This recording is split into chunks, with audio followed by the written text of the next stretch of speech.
하나님 아버지, 오늘도 우리가 주님을 향하여서 우리의 시선을 고정하게 하여 주시옵소서. 우리가 뜻을 정할 수 있는 시간이 되게 하시고, 또 주님의 음성 앞에 엎드릴 수 있는 시간, 주님과 소통하는 시간, 주님 앞에 모든 것을 내어드릴 수 있는 귀한 시간들이 바로 이 시간 되게 하여 주시옵소서. 감사드리며 예수님의 이름으로 기도드리옵나이다. 아멘. 우리 함께 하나님의 말씀 함께 찾아보겠습니다. 오늘 우리에게 주신 하나님의 말씀은 사사기 13장입니다. 사사기 13장 1절로부터 7절까지의 말씀입니다.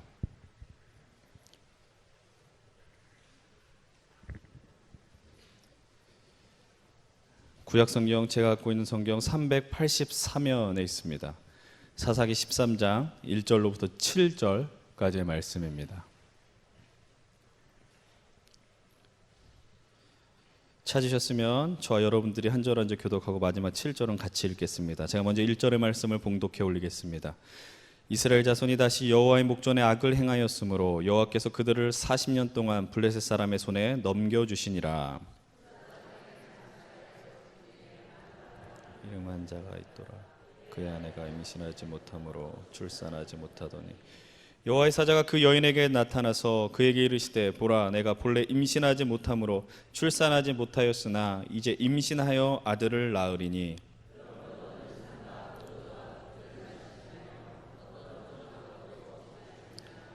보라, 내가 임신하여 아들을 낳으리니 그의 머리 위에 삭도를 대지 말라. 이 아이는 태에서 나옴으로부터 하나님께 바쳐진 나실인이 됨이라. 그가 블레셋 사람의 손에서 이스라엘을 구원하기 시작하리라 하시니.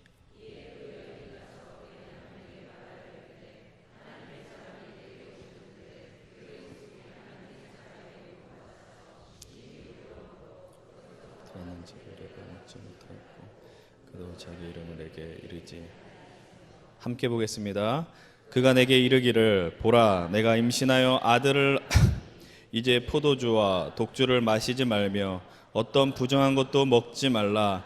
이 아이는 태에서부터 그가 죽는 날까지 하나님께 바쳐진 나실인이 됨이라 하더이다 하니라. 아멘.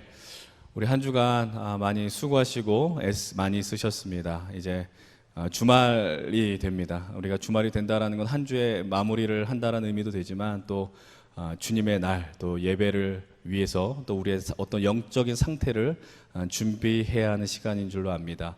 우리가 이 시간들을 통해서 다시 한번 우리의 시선이 좀 많이 주님께 가지 못하고 한 주 동안 많이 좀 힘겨웠던 분들도 계실 텐데, 다시 주님을 바라보면서 새로운 힘을 얻을 수 있는 그런 귀한 시간들 되길 다시 한번 축복합니다.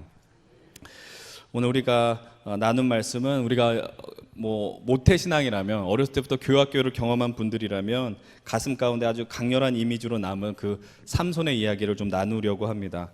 삼손하면 생각나는 것이 무엇입니까? 바로 힘, 아니면 근육, 이런 거 있잖아요. 물론 요즘 사람들이 추구하는 근육은 아니었을 것 같아요. 이렇게 섬세하게 갈라지고 이런 건 아니었겠지만, 그러나 강인한 힘을 가지고 있었던 것, 그리고 긴 머리, 바로 그런 것들을 우리가 삼손하면 생각하게 될 것입니다. 여러분들, 사사기가 참 재미있는 책입니다. 왜냐하면 사사기를 읽다 보면 영웅의 이야기가 많이 나오기 때문이에요.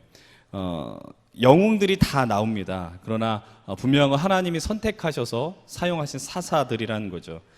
근데 여러분들, 우리가 성경에 대한 이야기만이 아니라 여러분들 그 유명한 격언 가운데 이런 이야기가 있지 않습니까? 난세에 영웅이 나온다, 이런 표현을 합니다. 여러분, 사사기에 왜 그렇게 영웅이 많이 나올까요? 사사시대가 이스라엘 역사 가운데 가장 어떤 어두운 이스라엘의 상태를 보여주는 시대이기 때문에 그렇습니다. 만약에 사사기의 색을 표현하자면 단언컨대 검은색이라고 표현할 수 있을 겁니다. 이 검은색이요, 점점 짙어지는 거예요. 사사기를 읽다 보면. 우리가 그것을 어떻게 발견할 수 있느냐? 우리 한번 이 본문 1절을 같이 한번 읽겠습니다. 1절을 함께 한 목소리로 읽습니다. 이스라엘 자손이 다시 여호와께서 그들을 40년 동안 블레셋 사람의 손에 넘겨주시니라. 이 말씀을 우리가 사사기를 자주 읽으신 분이라면 접하는 장면 중에 하나입니다. 그것이 무엇이에요? 이스라엘 다손이 여호와의 목전에서 악을 행했다라는 거죠. 이스라엘이 악을 행했는데 어디에서 행했대요? 여호와의 목전 앞에서, 바로 눈앞에서 행했다라는 겁니다. 그럼 사사기 13장 이 삼손의 자리까지 오면은 우리가 사사기의 하나 익숙한 패턴을 발견하게 됩니다. 많이 아실 겁니다. 사사기의 패턴이 뭐죠? 백성들이 죄를 저지르면 하나님께서 그들이 쫓아내지 못한 그 가나안 족속을 사용하셔서 그들을 핍박하게 만듭니다. 그리고 고난을 당하고 어려움을 당하면 어떻게 돼요? 다시 하나님 앞에 부르짖는 거죠. 하나님 앞에 부르짖을 때 하나님이 누굴 보내주십니까? 사사를 보내주셔서 구원하셨다. 이것이 사사기에 흐르는 하나의 되게 반복되는 어떤 패턴이다라고 할 수 있습니다. 오늘도 마찬가지죠. 블레셋 사람에게 40년 동안 넘겨주었다라고 이야기를 합니다. 그리고 이후 고난이 있으면 당연히 부르짖어야 되는 거고, 우리가 그런 사이클이 사사기 전반에 흐른다는 걸 보게 되는데, 근데 오늘 이제 우리가 살펴보게 되는 본문에서는 우리가 예측하고 당연히 나와야 할 건 하여야 한다는 그 사이클이 패턴이 다 무너져 버리는 것을 발견하게 됩니다. 그 말의 의미가 과연 무엇일까요? 그 말의 의미는 무엇이냐? 일단 고통을 당해도 부르짖지 않았다라는 거예요. 가나안 족속에 블레셋에서 핍박이 왔는데도 부르짖지 않는다. 여러분, 고통당하면 우리가 부르짖게 마련입니다. 우리가 기도가 절로 나오는 순간이 있어요. 아프고 힘들고 고난 가운데 있으면 누가 이야기하지 않았지만 내가 경험한 하나님을 생각하면서 떠올리면서 주님 앞에 부르짖게 되는 거예요. 여러분들 몇 년 동안 블레셋 사람의 손에 넘겨줬다라고 이야기를 합니까? 40년의 세월입니다. 40년의 세월을 여러분들 우리가 어떻게 표현할 수 있겠어요? 우리가 감히 그걸 헤아릴 수 없는 그런 시간들입니다. 그런 가운데 그 이스라엘 백성들은 반드시 하나님을 찾게 되는데 오늘부터는 보면 찾지 않는 거예요. 이 말의 의미가 뭡니까? 병이 들어도 아주 지독한 병이 들은 거예요. 여러분, 이것도 병이라는 거 아시죠? 아픈데 아픔을 느끼지 못하는 것. 막 옆에 내가 피부를 꼬집었는데 아픔을 느끼지 못하면 그것은 병이라고 이야기할 수 있는 거예요. 이스라엘은 지금 병들었습니다. 얼마 동안? 40년 동안. 근데 병이 들었는데 아프다고 이야기하지 않아요. 여러분, 이전에도 그들은 그런 긴 세월들을 경험했어요. 뭐 8년, 16년. 그래가지고 어떻게 하는 거예요? 하나님을 찾을 수밖에 없었다라는 거예요. 근데 지금 이 현실은 어떻습니까? 이제 그들에게 있어서는 어떤 일말의 양심도 발견할 수 없는 것 같습니다. 이 말의 의미가 뭐냐? 모두가 다 악한 거예요. 이스라엘은 하나님을 바라봐야 하는 백성이잖아요. 근데 이스라엘 백성들이 하나님을 보지 않았다라는 거예요. 사사기 후반부로 가면 갈수록 이런 상황들이 점점 짙어진다라는 것입니다. 근데 여러분, 우리가 기억해야 될 것이 무엇입니까? 이렇게 어두울 때 아주 작은 빛이 있으면 그 빛이 아주 밝게 빛나는 법이죠. 아주 컴컴하면, 아주 컴컴하고 검은 곳에 아주 작은 하얀색이 있으면 더 크게 보인다는 것 아시지 않습니까? 여러분들, 하나님은 여전히 이스라엘을 사랑하고 계세요. 그들이 찾지 않았거든요. 근데 찾지 않았음에도 하나님은 이스라엘을 향하여서 새로운 빛을 주시려고 한다는 거예요. 이게 하나님의 마음이죠. 하나님의 우리의 삶 속에서 늘 우리를 향해서 찾아오시거든요. 어떻게 보면 하나님의 절박함을 오늘 우리는 말씀을 통해서 발견할 수 있게 됩니다. 하나님이 왜 절박할까요? 2절과 3절의 말씀을 우리 좀 함께 같이 읽겠습니다. 2절과 3절 함께 한 목소리로 읽습니다. 소라 땅의 단지파의 가족 중에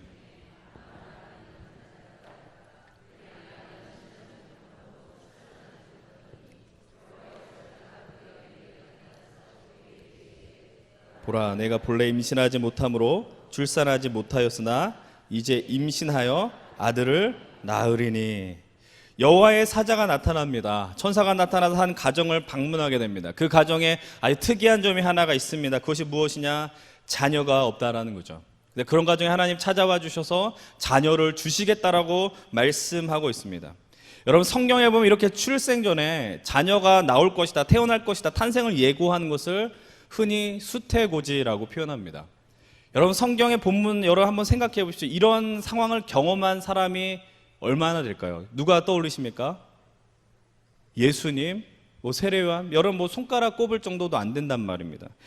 쉽게 말하면 오늘 우리가 만나는 장면은요, 성경을 통해서 삶 속에서 흔히 볼 수 있는 장면이 아니라는 거예요. 이 아이는 특별하다라는 이야기입니다. 4절 이후부터는 그 아이에 대한 특별한 지침이 내려지게 됩니다. 그 어머니를 향해서도 마찬가지고, 포도주와 독주를 마셔도 안 되고 머리에 칼을 대서도 안 된다. 왜? 5절에서 뭐라고 이야기합니까? 이 아이는 태에서 나옴으로부터 하나님께 바쳐진 나실인이다 라고 지금 이야기를 하고 있는 거예요. 그가 블레셋 사람에서 이스라엘을 건져주는 하나님의 도구가 된다.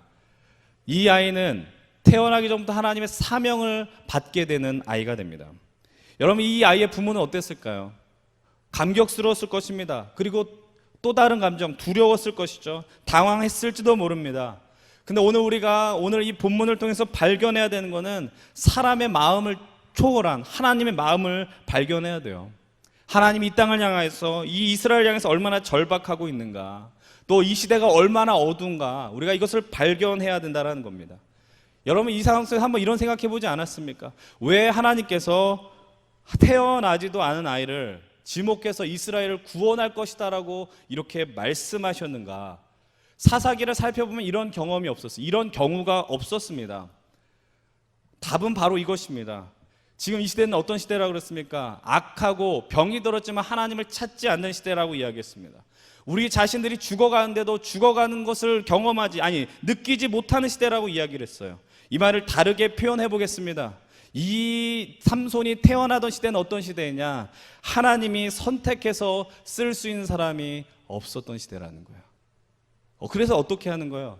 태어나지도 않은 아이를 향해서 하나님이 지목해서 부르시는 거죠. 비극입니다. 여러분, 노아 시대를 한번 기억해 보십시오. 창세기 6장에 보면 뭐라고 이야기합니까? 세상에 죄악이 관영했다, 가득했다라고 표현합니다. 그러나 거기서 한 사람이 있어요. 노아는 하나님께 은혜를 입었다. 그렇게 죄악이 가득한 시대 속에서 노아 한 사람만 있지 않았습니까? 근데 이 사사기 13장에는 그런 노아라는 사람 한 명도 나타나지 않았다라는 거예요. 여러분, 사사기의 내용을 여러분들이 한번 생각해 보십시오. 삼손이 등장하기 전까지 나온 사람들이 누굴까요? 다시 한번 이야기하겠습니다. 사사시대는 너무나도 어두운 시대였어요. 쓸만한 사람이 별로 없었다고요. 그러니까 누가 이스라엘을 구원할 만한 자격이 있었는가? 처음에 등장했던 사사는 온니엘입니다. 온니엘은 배경이 나름 괜찮습니다. 왜냐하면 그 사람 갈렙의 조카잖아요. 그러니까 어떤 신앙의 가문이었다고요. 근데 이후에 나온 사람들 한번 보십시오. 에훗이 나옵니다. 에훗은 앞에 붙는 별명이 뭡니까? 왼손잡이 에훗이거든요. 나중에 볼 기회가 있으면 보겠지만 왼손잡이의 의미는 선천적으로 왼손이 발달됐다는 의미의 왼손잡이가 아니에요. 오른손을 쓰지 못해서 왼손을 쓴 사람이라고요. 그게 바로 에훗이었다라는 거예요. 신체 불편함을 갖고 있었던 사람입니다. 에훗 다음에 등장한 사람 누구예요? 드보라입니다. 여러분들 이 얘기를 잘 들으셔야 돼요. 제가 이 얘기를 하는 게 여성을 무시하는 얘기가 절대로 아니에요. 그러니까 이게 설교를 듣고 자기 이제 듣고 싶은 것만 들으셔가지고 집에 가셔서 저 목사가 여자를 무시했다 이러시면 안 된다고요. 여러분들, 이 시대의 여성이 전쟁에 쓰임받는 경우가 거의 없습니다. 근데 누가 대장이 됐어요? 드보라가 됐어요. 이 말의 의미가 뭐예요? 쓸만한 남자가 없다는 거예요. 맞습니다. 쓸만한 남자가 없는 거예요, 이 시대에. 그러니까 드보라가 사용되었다는 겁니다. 기드온도 어때요? 연약했어요. 되게 연약했죠. 또 누가 있습니까? 입다. 그냥 간단하게 이야기한 입다는 불량배였어요. 길거리 태생이었다고요. 그런데 그들을 누가 쓰셨어요? 하나님이 쓰셨다고요. 여러분, 이것을 우리가 무엇이라고 이야기를 해요? 은혜죠, 은혜. 쓰임받을 수 없는 자격. 자격이 없거든요. 근데 그런 이들 하나님의 역사에 쓰임받게 했다라는 거예요. 야, 저런 인생도 사용되는데. 그럼 우리가 그런 소망을 가져야 되지 않습니까?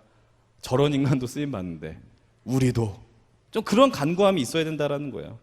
오늘 우리가 무엇을 해야 돼요? 이 역사 속에서, 우리의 삶 속에서 이런 역사가 일어나길 간구해야죠. 하나님, 내가 여기 있습니다.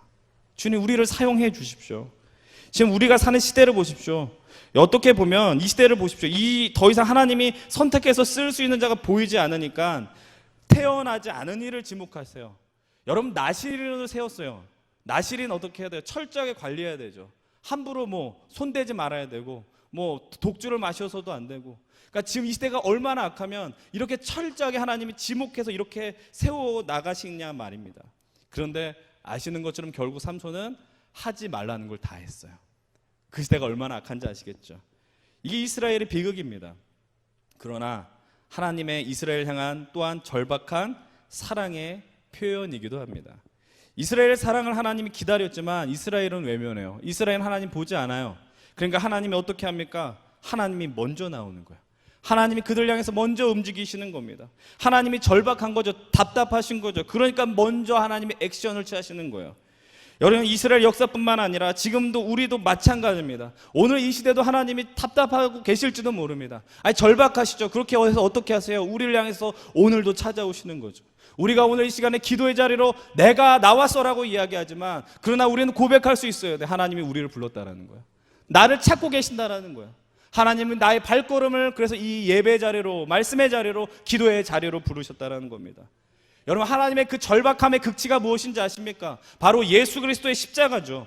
하나님이 인간이 되셨다고요. 인간들이 말귀를 못 알아듣는 거예요. 하나님이 선지자를 보내고 예언자를 보냈는데, 하나님이 그들을 통해서 메시지를 보내고 사인을 보냈는데 아무도 듣지는 않습니다. 답답한 가운데 하나님이 직접 인간이 되어서 인간의 언어로 이야기하셨다는 거예요. 여러분, 그것이 무엇이냐? 바로 다시 한번 이야기하자면 그것이 은혜라는 겁니다. 우리를 향한 그 크신 사랑과 은혜. 근데 우리가 그 은혜를 경험하면서 하나님 감사합니다, 하나님 우리가 그런 가운데 나를 불러주셔서 감사합니다, 이렇게만 끝난다면 그것은 아마 절반의 회심에 지나지 않는다는 거예요. 여러분, 우리가 사는 시대가 어떤 시대입니까? 너무나도 어두워요. 정말 어두워요. 제가 지금 하는 얘기를 할까 말까 고민하다가 지금 하는 것은 지금 이 시대가 얼마나 악하냐를 이야기하는 거예요. 여러분, 얼마 전에 지금 메르스가 좀 이 땅에 많이 퍼지고 진정국문이다 이렇게 얘기를 하지만, 여러분, 저기 가까운 강동의 한 아파트 단지에 한 그 메르스에 걸렸던 분이 이제 돌아가셨습니다. 여러분, 아마 뉴스를 통해서 보셨을 거예요.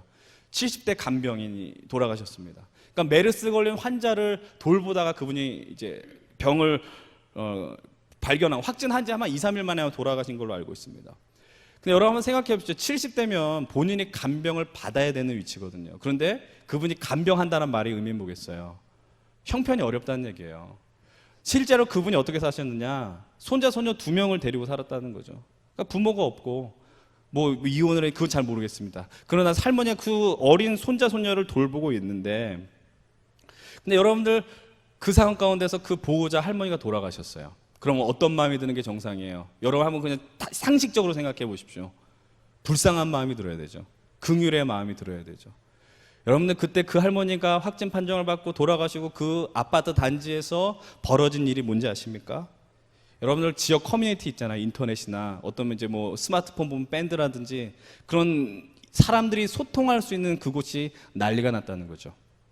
그 아이들이 어느 학원에 다닌다더라, 그 아이들이 학습지를 무엇을 한다더라, 걸러지지 않은 정보들이, 댓글들이 아주 엄청나게 많이 나왔다라는 거예요. 그걸 왜 나눠요? 그 아이 다니지 못하게 하라, 내 아이가 겹치면 안 된다, 이 얘기하는 거죠. 여러분, 그것이 이 땅에 우리가 보여주는 이 현실이라는 겁니다. 여러분, 이게 우리가 그 위치 안에서 그렇게 얘기할 수 있지만, 나는 안 그럴 것이다 자신할 수 있을까요? 저는 그렇지 못하다고 생각합니다. 여러분들, 지금 이 시대 너무나도 아파요. 교회가 교회 역할을 감당하지 못해요. 목회자들도 많고 교회도 많은데, 수많은 주님의 직분자들도 많은데, 근데 하나님이 우리를 향해서 너희들 쓸 사람 없어. 여러분, 이거 너무나도 아프지 않습니까? 전 두려운 거예요. 하나님 지금 태어나지도 않은 그 아이를 찾고 계시는 건 아닐까. 여러분, 우리가 그것을 기억해야 돼요. 근데 여러분, 기억하십시오. 우리가 그런 세상을 보면서 한탄하고 가만히만 있어서는 안 돼요. 아까 전에 제가 이야기했습니다. 아주 어두우면요, 작은 빛이 있으면 아주 밝아 보인다라는 거죠. 하나님은 오늘도 찾고 계십니다. 이 어두운 땅을 비출 사람을 찾고 계십니다. 그런 교회를 찾고 계십니다. 기도하는 민족을 찾고 계시고, 기도하는 교회를 찾고 계시고, 기도하는 사람을 찾고 계신다라는 거예요. 여러분 기억하십시오. 어둡지만 아직 이 세상은 끝나지 않았다라는 거예요. 포기해서는 안 됩니다. 우리는 그래서 긴장해야 되는 겁니다. 우리 잠실교회는 부흥하고 있으니까 잘 된다, 얼마나 우스운 일입니까? 여러분, 이런 얘기 하잖아요. 10년 후에 한국 크리스천들이 500만도 안 될 것이자. 여러분, 근데 알죠? 많은 게 다가 아니에요. 이 땅의 역사는 소수가 이끌었다고요. 여러분들, 그런데 우리가 이런 마음을 왜 안 품습니까? 하나님, 그 남은 자가 바로 우리들이 되기를 원합니다. 우리가 소망하고 오늘도 부르짖어야 된다는 거예요. 하나님의 절박함에 우리가 응답해야 된다는 거죠. 하나님의 우리를 향한 찾아오심에 바로 응답해야 된다는 거 아니겠습니까? 여러분, 우리의 삶의 자리에 문제가 있으면 바로 부르짖어야 됩니다. 내가 버틸 수 있을 것 같고 20년, 30년까지 버틸 수 있을 것 같은데 아니죠. 하나님 앞에 우리가 버틴다, 그럼 병만 더 커지는 겁니다. 오늘 이 자리에서 하나님 앞에 우리가 모든 것을 토해내고 나가야 되는 거예요. 지금 여러분들 근데 하나님이 우리가 하나님을 지금 찾는 것 같지만 오늘 이 자리에 우리들이 있는 것 바로 하나님이 우리를 간절히 부르시고 찾는다라는 걸 여러분들 기억하시기 바랍니다. 이 세상 가운데 여러분들 그래서 빛을 드러내는 큰 빛 바라지 않아요. 작은 빛, 여러분들 삶의 현실, 가정과 일터와 여러분들이 만나는 그 삶의 자리들, 그것 가운데 작은 빛이 되어서 하나님의 영광을 드러낸 인생들을 살길 바랍니다. 하나님의 이름을 높이고자 하는 그런 귀한 마음을 살길 소망합니다. 다시 한번 말씀드려요. 하나님 불량배도 사용하셨고요, 하나님이 너무나도 연약한 자 사용하셨어요. 여러분 우리들도 오늘 이렇게 기도하실 수 있죠. 주님, 우리들이 여기 있습니다. 이 시대를 주님 밝혀줄 작은 빛으로 우리들을 세워주시옵소서. 우리가 좀 담대하게 오늘 이 시간에 간구하면서 기도의 자리로 나가셨으면 좋겠습니다. 우리 이 시간 함께 좀 찬양하면서 나가십시다. 주님 마음 내게 주시옵소서. 주님의 마음을 갖고 이 땅을 살아가기를 원합니다. 하나님 아버지, 주님 우리를 품어주시면서 주님의 온전한 그 마음과 꿈을 갖고 나가기를 원합니다. 이 땅에서 우리가 마음을 가져야 되는 거, 주님의 마음이 없으면요 온전하게 설 수 없습니다. 우리가 찬양 가운데 주님 앞에 부르짖고 담대하게 믿음의 걸음을 감당하시길 원합니다. 우리 함께 찬양합시다. 보소서